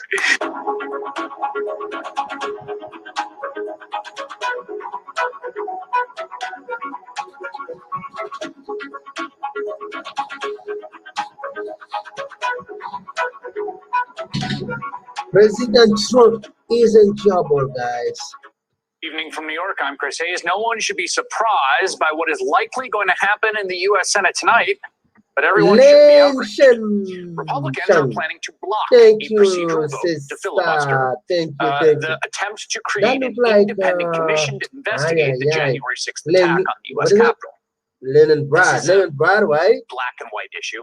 Yeah, it's not thanks morally so. complex. Hey, There's no beautiful. actual Thank you for justification coming. for the Thank vast you. majority of the Thank you Republican for coming. caucus Thank to you. take this extraordinary step of filibustering a completely Where's the bipartisan lunch? commission to investigate He was the doing worst frontal assault on the peaceful what's it called transfer of again? power in this country's history, at least since the Civil War. No, I'm not. Good morning for me. Good evening for me. Good evening. Good. It's pretty much at 10, It's May right now. 11 p.m. For this 11 reason, p.m. Good because morning for to you. months, Democrats Sister, thank you for negotiated coming. with My name is Bob. House Thank you for Republicans coming. in good This is faith. Lencha. Many times was on this show talking about this Thank you negotiation. for coming, sister. Negotiated Akem, where to have reach you a been, deal to Akem? investigate the attack. Congressman John Katko, a Republican of New York, is the guy who led those negotiations for his party. Katko, the Republican, hammered out all the details with his Democratic counterpart, Bernie Thompson of Mississippi. And Congressman Katko did all this at the behest in communication with House Leader Kevin McCarthy, Afternoon. who Thank you, then sister. just Thank you turned for around coming. and told the whole Appreciate that. Republican Thank you caucus for to coming, vote guys. against Thank the you. commission. Here's Congressman Katko urging his colleagues to vote for it. We must find answers to the many questions surrounding that day. What information was known leading up to January 6th? Why was that information not shared with the proper entities? Why were Capitol Police officers left so unprepared? Who failed to provide them with support? Why did it take so long for reinforcements to come to their aid? How can we improve the decision-making and bureaucracy that is clearly hampering the Capitol Police and security of the Capitol complex? How can we ensure that the Capitol, members of Congress, and our staffs are secure from attacks? And how do we ensure that this is a safer place for members of the Capitol Police Force who risk their lives every day to protect us? I mean, those seem like good questions you'd want the answer to. Eventually, 35 House Republicans crossed party lines, joined with Democrats in a bipartisan vote to back the bill. But over in the Senate, the bill always seemed unlikely to succeed, at least an uphill battle, partly because of the filibuster. You have Republican senators Mitt Romney of Utah and Lisa Murkowski of Alaska. They said they would support the House-passed bill. Maine's Susan Collins had expressed her willingness to do the same, but only if the House bill would consider some changes. In the hope those tweaks would prompt more Republicans to get behind it. But in the end, looks like that's not going to work. Now, again, there's no reason not to vote for a bipartisan commission to create a 10-person panel, evenly split, 5 positions selected by Democratic congressional leaders, 5 selected by their Republican counterparts, that would follow the model of the independent 9/11 Commission to undertake an inquiry into what stands out in American history as an essentially unprecedented attack. A mob at the president's direction storming the Capitol to attempt to overturn a Democratic election to install the loser in power over the winner and against the will of the people. And this is obvious even to Democratic Senator Joe Manchin of West Virginia, who put it this way, quote, "There is no excuse for any Republican to vote against this commission, since Democrats have agreed to everything they asked for. Mitch McConnell has made this his political position, thinking it will help his 2022 elections. They do not believe the truth will set you free, so they continue to live in fear." Now, none of that justification matters to Republicans because we are not having an argument here where people can be persuaded. This is a completely amoral calculus. It is the same one Republicans have been making since 2015. Even as the family of Brian Sicknick, the Capitol Police officer who suffered 2 strokes after being sprayed in the face with an unknown substance and lost his life a day after he confronted rioters in the insurrection, even as his mother and longtime partner went through the halls of Congress today, essentially door to door, to personally lobby Republican senators, it was not enough. I want them to be thinking about Brian Sicknick, Officer Liebengood, and Officer Jeffrey Smith. They sacrificed their lives that day. They really did. Doesn't matter that Brian's cause of death was natural. He still died defending them that day. Usually I'm staying in the background and I couldn't stay quiet anymore. It appears those efforts, those heartfelt efforts by those individuals will come to naught. According to a CNN report, Senate Minority Leader Mitch McConnell is whipping against the January 6th Commission, personally asking Republicans to consider it a personal favor, a no vote. Now, there are several different ways in which this is obviously preposterously hypocritical, right? You can point to the assault by militias, right, on our consulate in Libya and Benghazi, right? Remember that? An attack that cost 4 Americans their lives and occasioned years and years of Republican inquiry and a special committee and a remarkable 11 hours of testimony by former Secretary of State Hillary Clinton. And yet an assault on our own Capitol by Americans at the direction of then sitting president that resulted in the deaths of 5 people. That doesn't matter. To hammer the point home, a progressive veterans group put together an ad with audio of Republicans demanding a Benghazi investigation over video of the January 6th insurrection. What I think we ought to do is complete the investigation and find out what exactly happened. And I think we have a sense of what happened. We know there was inadequate security, and we know the administration kind of made up a tale here in order to make it seem like it wasn't a terrorist attack. I think that's worthy of investigation, and the investigations ought to go forward. Now, you can also point to the fact that during President Trump's second impeachment hearing, remember that just a few months ago, Republicans, in their abject cowardice, love to say, as an excuse for voting against the impeachment, that it was happening too fast. They needed to slow down and enter more facts into evidence. Oh, you went too fast. We didn't get all the facts. We should get all the facts. We should have an investigation. You're putting the cart before the horse. Now the opportunity for investigating all the facts is coming to them. They're saying, oh, no, we're already past that. We moved on. Okay, but all this, remember, is being reverse engineered around the sheer political fact, which is this. And it's, I don't like saying it, but it's true. Donald Trump, one of the worst men to ever occupy the office of president, arguably the worst. He's in the running. He's in the conversation. A man who has been impeached twice, never happened before, who oversaw literally the deadliest year in American history and capped it all off by attempting to overturn an election and 220 years of American democracy. That man, Donald Trump, he still controls the Republican Party.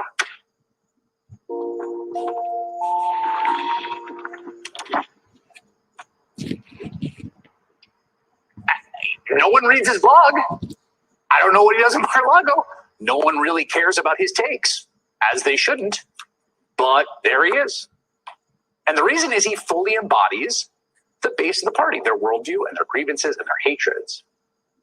And it does not matter what happens. There is nothing that would pry it apart.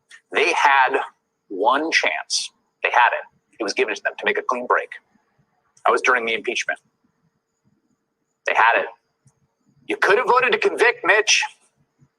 You could have voted to disqualify him from future office, and then he would have no power. But you didn't. And so now he is your king. And as king, you are his soldiers. And as soldiers, you must defend him from an inquiry that would obviously show horrible things about a horrible man. And so here we are.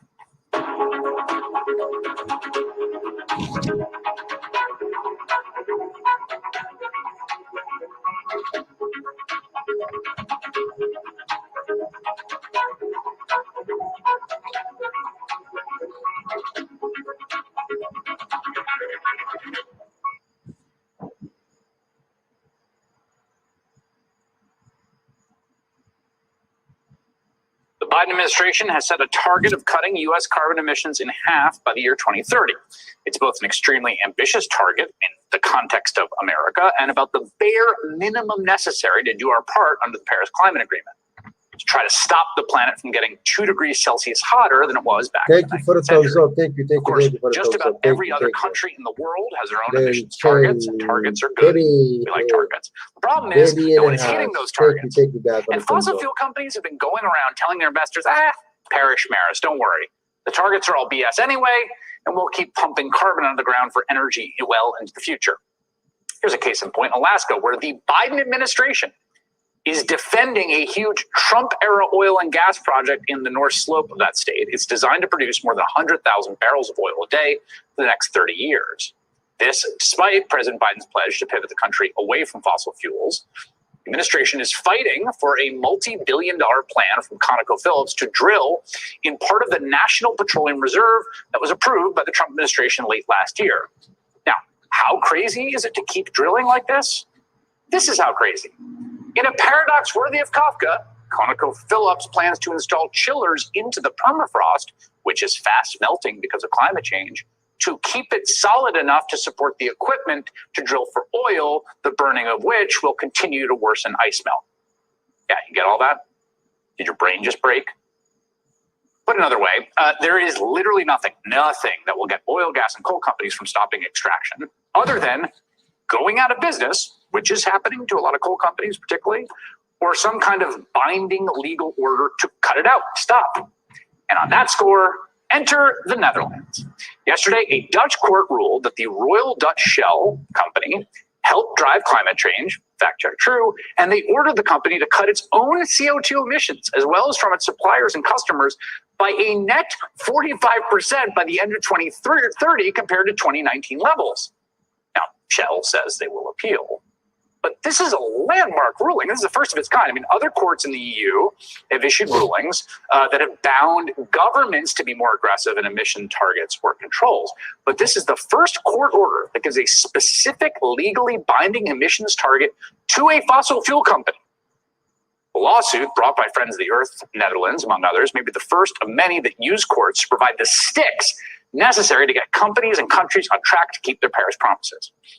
And it can't happen fast enough because right now, there are a lot of carrots out there, okay, that are working well in climate policy, and they're encouraging and they're great. There's incentives for clean energy conversion, big investments in technological chains that are making buildings more energy efficient, and non-carbon fuel cheaper and cheaper and cheaper by the day.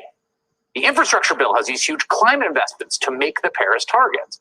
$100 billion in funding to update the country's electric grid and make it more resilient to worsening climate disasters, and $174 billion spending to boost the electric vehicle market, shift away from fossil fuel powered cars. The problem, though, is, again, the Paris Climate Agreement is non-binding.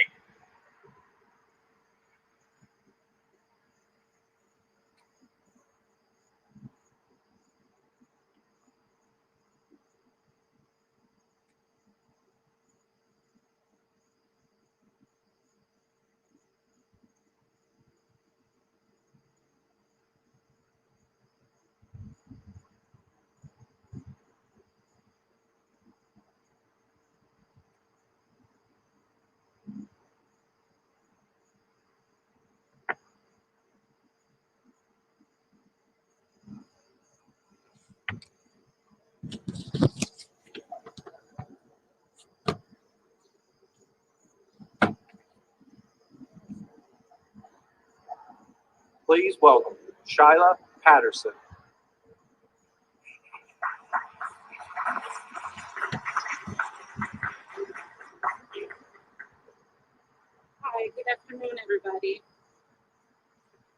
honor for me to be here, and it's a great privilege for me to be able to greet all of you and introduce our special guest. I'd like to thank all of the employers, the community leaders, the students, and of course, the elected officials who are here today as part of this important event. Briefly, I'd like to talk about my story, what led me here today, if you guys have the time. So, academically, I've always enjoyed school and I've always done well. I worked hard throughout the years and I was able to graduate early at the age of 16 years old. It was a journey, and being a young graduate, there weren't a lot of employment opportunities. You can't get good jobs, so I was doing odd jobs like babysitting, typical teenage work. I was able to land my first job when I was 18 years old in the retail industry, and I didn't feel any passion for it until I was able to come into the manufacturing industry. I got my first manufacturing job at a place called King Nut out in Solon, and I was a simple line packer, but they had these giant machines that bag trail mix, and they fascinated me to no end.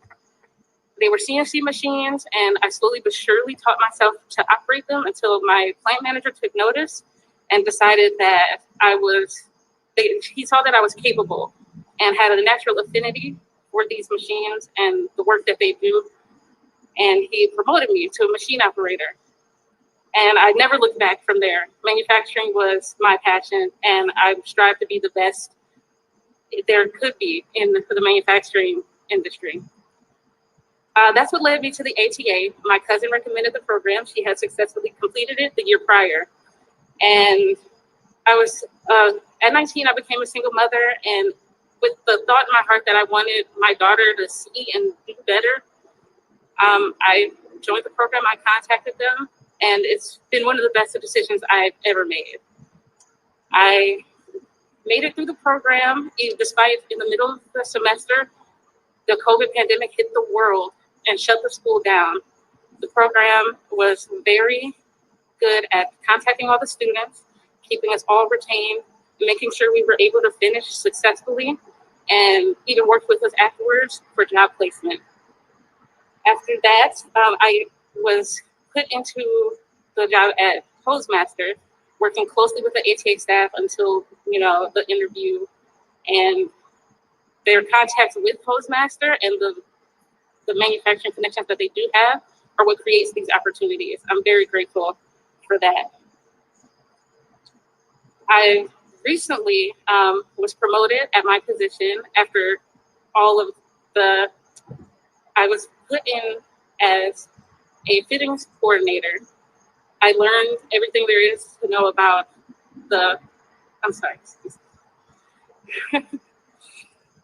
I learned a lot at my new job at Postmaster. I did a lot of lateral moves, branching out on my machining experience into administrative roles where I was recently promoted into our quality team. It's been a wonderful journey, and I have Tri-C and the ATA program to thank for that. So, in closing, I would like to thank President Biden for his time and attention to an industry that's so important to me. Manufacturing means so much to me, and for it to get this care and attention from him is invaluable.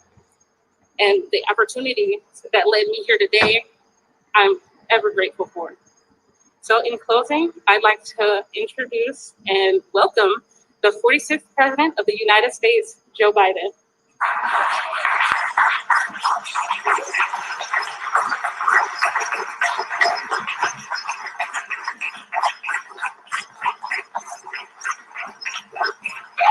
Thank you all.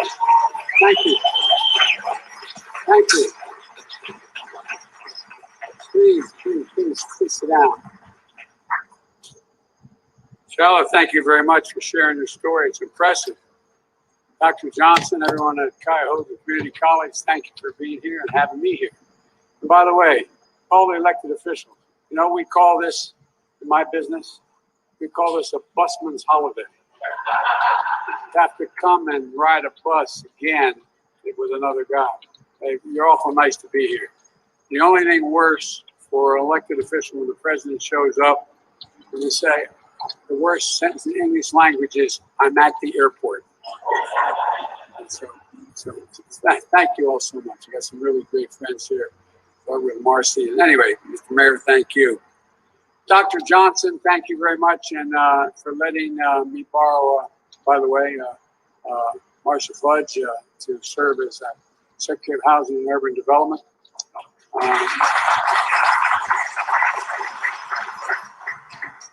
You know, certain places, just by chance and circumstance, can become markers in the course of your life or of the course of the nation.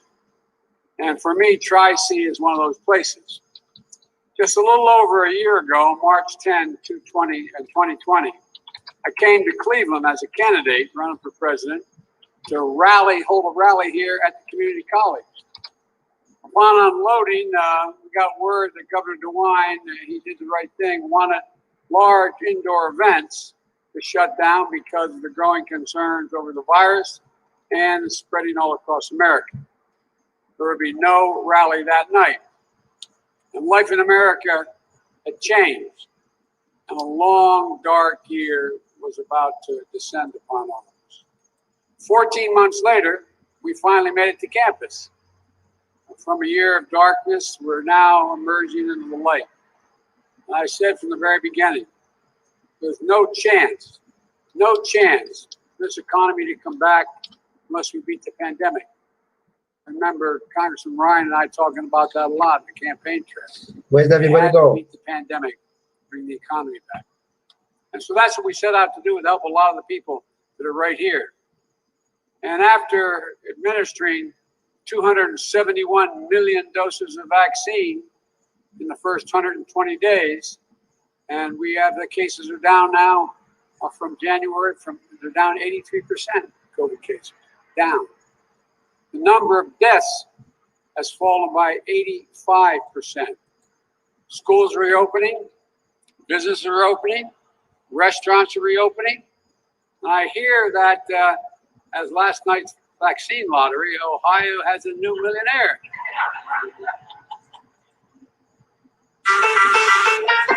Now, at healthcare.gov, millions more people can afford health coverage. In fact, 4 out of 5 customers can get a plan for under $10 a month. Sign up now at healthcare.gov.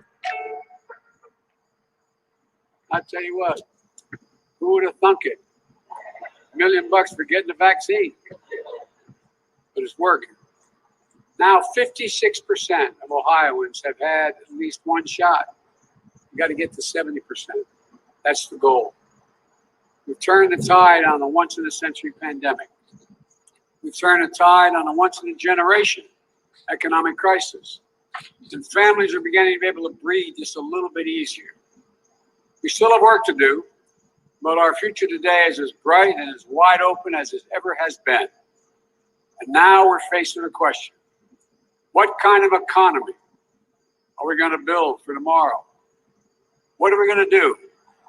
I believe this is our moment to rebuild an economy from the bottom up and the middle out. Not a trickle-down economy from the very wealthy. That has never benefited people who are at this college or any other place where they're trying to make a living. To build an economy that rewards work, not just wealth. An economy that works for the backbone of this country. The people who get up every single day, work hard, raise their families, pay their taxes, serve their country, volunteer in their communities. Just looking for a little bit of breathing room. My dad used to say just a little bit of breathing room. And Tim has heard me say this 1,000 times. My dad used to say, Joey, a job is about a lot more than a paycheck. It's about your dignity. It's about respect. It's about your place in the community. It's about being able to look your kid in the eye and say, honey, it's going to be okay. The last few months have demonstrated what that economy can look like. When our event here was canceled in March, our economy was on the brink of collapse. My mom used to have it especially say, you know, the greatest gift God gave mankind was the ability to forget. Because if they didn't do that, everyone would only have one child. But all kidding aside, Good news is we forget the bad times. That's the good thing about we Americans. We're always optimistic. But 10 months ago, we were in trouble. When I was sworn in, there were 10 million fewer jobs in America, and a lot here in Ohio. But in my first 3 months in office, the economy has added back 500,000 jobs per month. In fact, we've created, with the help again of the members of Congress that are here today, 1.5 million jobs, more jobs than have ever been created in the first 3 months of any presidency in the history of the United States. Before I took office, the average initial claims for unemployment insurance were over 830,000. This morning we learned that number has fallen below 460,000. Cutting in half, and we're at the lowest level we've seen since March 2020, when the pandemic first struck. Before I took office, almost 24 million Americans were going hungry. Marcy's heard me say this before. Did you ever think you'd see people lined up for miles and miles and miles going to the stadium to get someone to put a box of food in their trunk? People never, ever, ever, ever, ever, ever, ever thought they need that kind of help. Well, that number of hungry Americans, food-starved Americans, has dropped by 30%. Still too many, but there's clear progress. Before I took office, independent experts were projecting that our economy would grow at 3 to 4% in the year 2021. We're now projecting that growth will be 6% or higher in 2021. The fastest growth in this country in 40 years. To sum it up, COVID cases are down, COVID deaths are down, unemployment filings are down, hunger is down, vaccinations are up, jobs are up, growth is up, people gaining health coverage is up, small business confidence is up. Put it simply, America's coming back. America's on the move.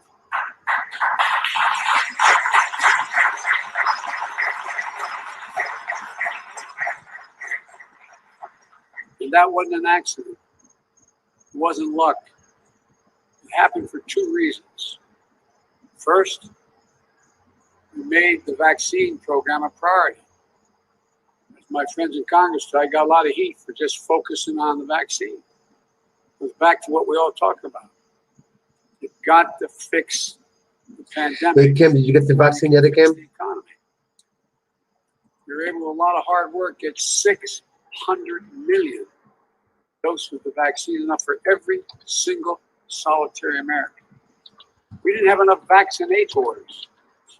So I went to FEMA, United States military, went to the AMA and got retired docs and nurses to come out of retirement. Had thousands and thousands of additional people to administer the vaccines that we didn't have before. We created more places to get vaccinated, hitting my target to ensure that 90% of all Americans would have a vaccination site within 5 miles of where they live. And now, 50% of all of America, more than any other country, is fully vaccinated.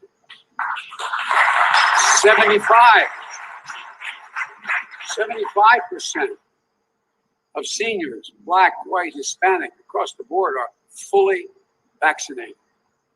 We're getting lives back. The American economy is coming back. And that's the second reason we're on the move. I committed to an approach of building an American economy, a different economy, to build back better, not just build back better. That approach recognizes that we all do better. We all do well. And the best way to grow our economy is from the bottom up and the middle out. You know, I don't have anything against anybody in Wall Street. I don't have anything against anybody making $1 million, but Wall Street did not build this country. The middle class built this country, and unions built the middle class. That's a fact. an approach that recognizes that at this time, when we rebuild the middle class, we have to bring everybody along, regardless of their background, regardless of their religion, regardless of their race. That's the approach reflected in the American Rescue Plan, which my friends in the Congress helped get passed. Because of that law, more than 167 million Americans got a rescue payment of $1,400. It's gone out helping families pay their rent, pay their bills, buy their groceries, and maybe most important, giving them for the first time some hope. A little bit of hope. Hope goes a long, long, long way. Those checks matter. Small business and restaurants are getting killed. Now we're delivering the loans and support they need to reopen and stay open. Schools were struggling to reopen, so we made targeting teachers to get the vaccine as a priority. We delivered schools much needed support. State and local governments, and you know, Mr. Mayor, a lot of them had to lay off their employees, cops, firefighters, first responders, because you have to balance your budget. Well, now they're coming back thanks to the Rescue Plan. Beginning this summer, families with children will get tax relief, tax credit, child tax credit, which is going to deposit money directly into their banks every month until that money is paid out. By the way, we had no problem passing a $2 trillion tax plan, went to the top 1% that wasn't paid for at all, just increased the debt $2 trillion. Every time I talk about tax cuts for working class people, it's, oh my God, what are we going to do? Well, we're going to take back some of that 1% money and make them pay for it.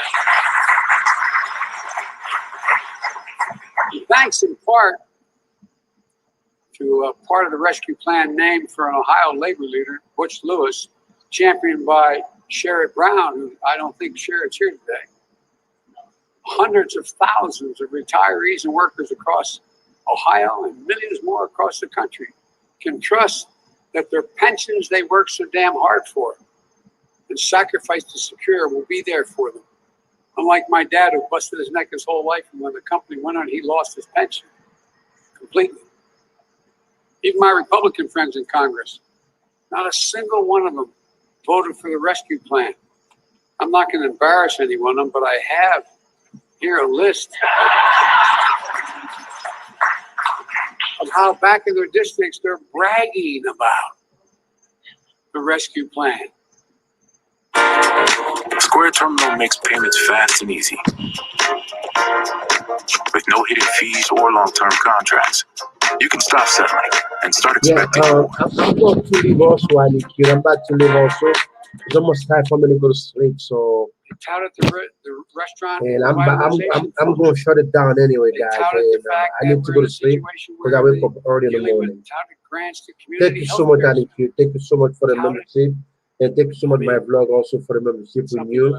Thank you so much, guys. Appreciate you guys so much. Filipino, kudo. That it benefited their constituents. Kudo means good, best. If you're going to try to take credit for what you've done, don't get in the way of what we still need to do. The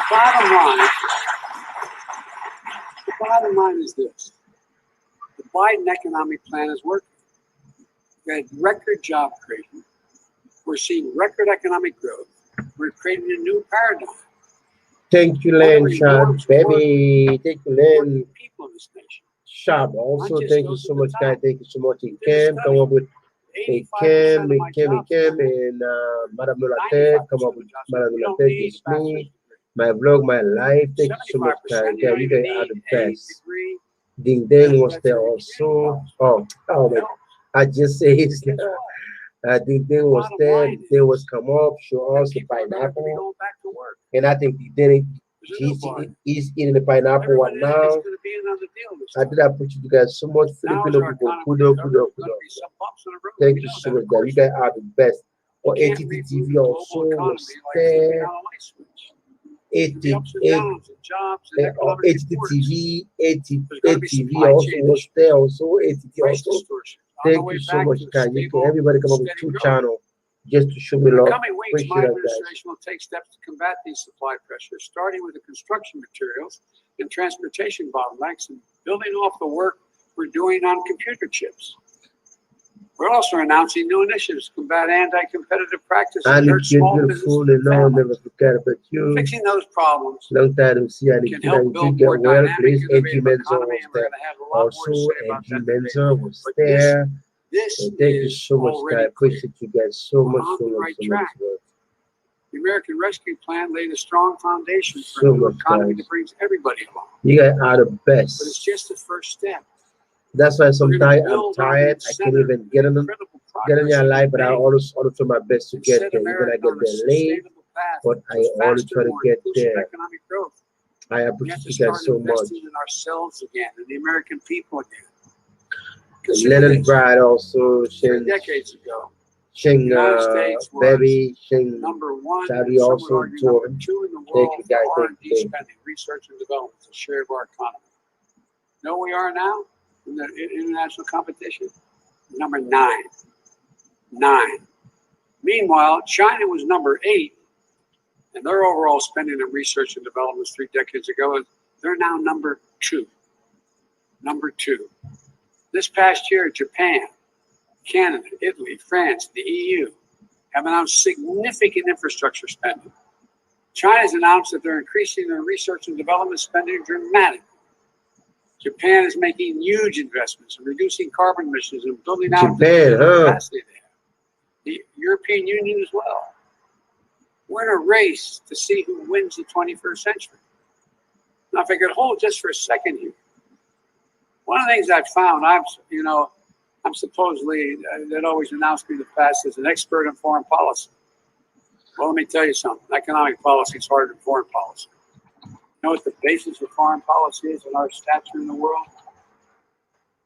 One thing, our economic prowess. Our economic prowess. We must be number 1 in the world to lead the world in the 21st century. It's a simple proposition. The starting gun has already gone off. We can't afford to fall any further behind. Now's the time to build the foundation that we've laid, to make bold investments in our families, in our communities, in our nation.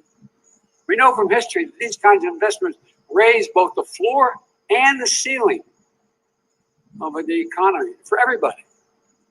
Like when we brought electricity to every household in the country in the 1930s, or we connected the country through the interstate highway system in the 50s.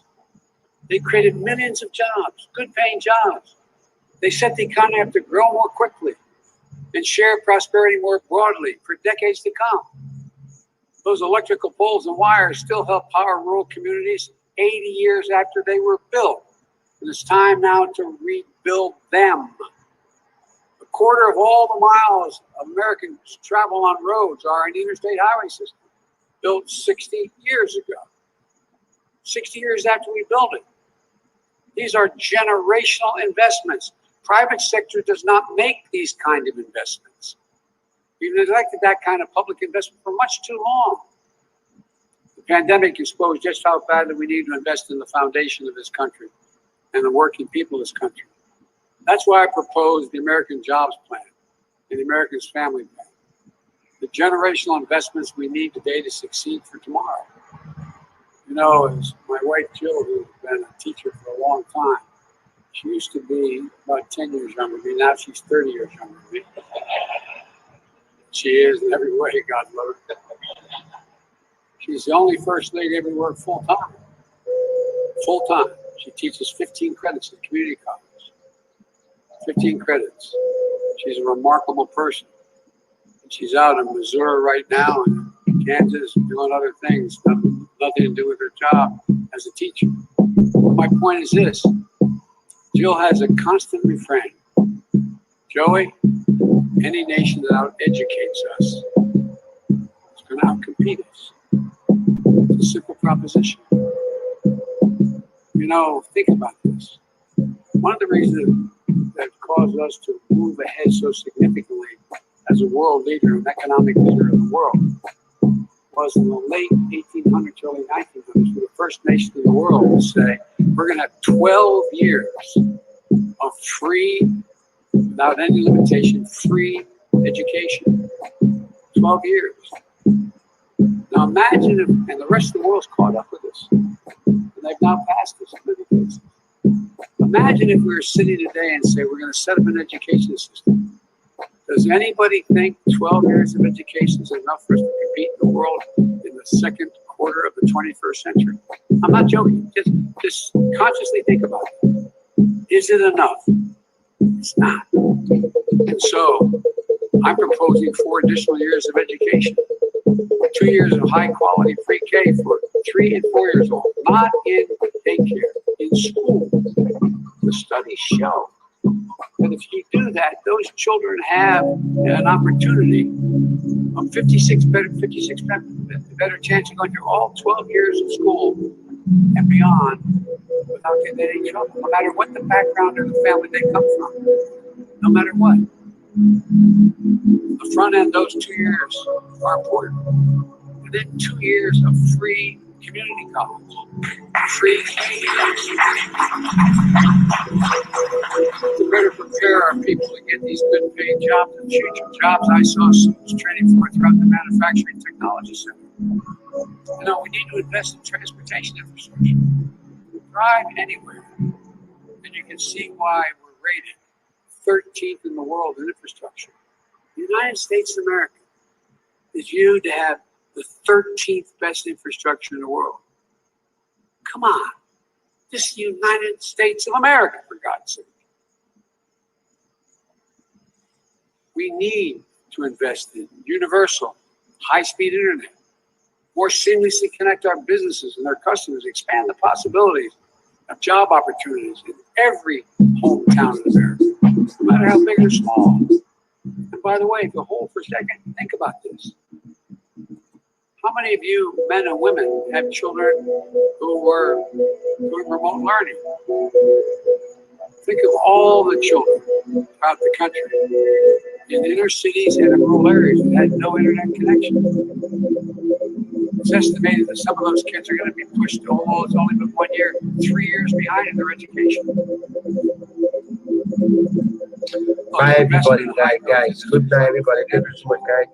Good night, good night, good night, good night, guys. I gotta go. I gotta go to sleep, guys. Thank you so much, everybody. Bye, bye, guys. We want to lead the world in exports. These new technologies.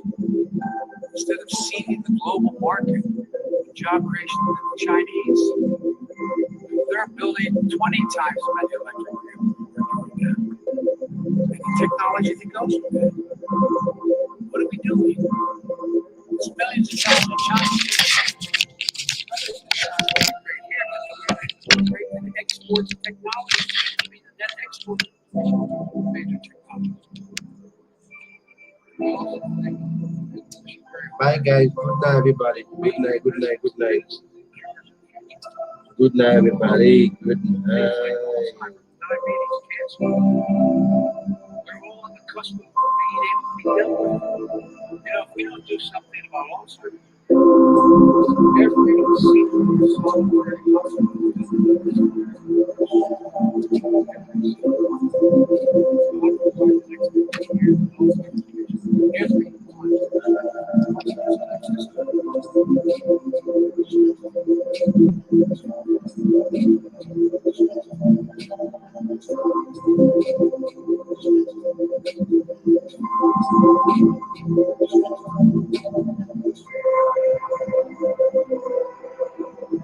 YouTube is the #1 site for millions of creators online, but as more people flood to the platform, it's getting harder for your content to stand out from the crowd. That's where Sprizzy can help. Meet Tim, the lead. Thank you so much, everybody. Thank you. Good night, good night, good night, good night, everybody. Good night. Bye, everybody. Ciao, ciao. God bless you all. Thank you so much, guys. Appreciate you guys so much. Thank you, thank you, thank you.